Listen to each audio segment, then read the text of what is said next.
Dear students, Y series में little mistake हो गई है। आप प्लीज़ इन 3 क्वेश्चंस को दोबारा देखें। क्वेश्चन नंबर 1 का सही answer option C real number आएगा। एक्चुअली मेरे पास तीनों सेट पड़े थे, वीडियो बनाते वक्त मुझसे ये मिस्टेक हो गई। क्वेश्चन नंबर 8 का सही आंसर नन ऑफ दीज आएगा। उसके बाद एक और क्वेश्चन है, क्वेश्चन नंबर 18। क्वेश्चन नंबर 18 की फिलअप में यहाँ पर कॉर्ड्स के ए आएगा। ठीक है स्टूडेंट्स, नेक्स्ट पेपर आपका सोशल साइंस का है।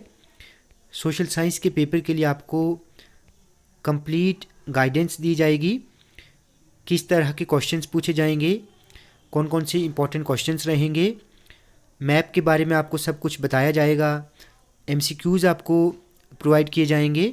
आप प्लीज़ चैनल को ज़रूर सब्सक्राइब करें ताकि आने वाली जितनी भी वीडियोज़ हैं वो आप तक आसानी से पहुंच सकें।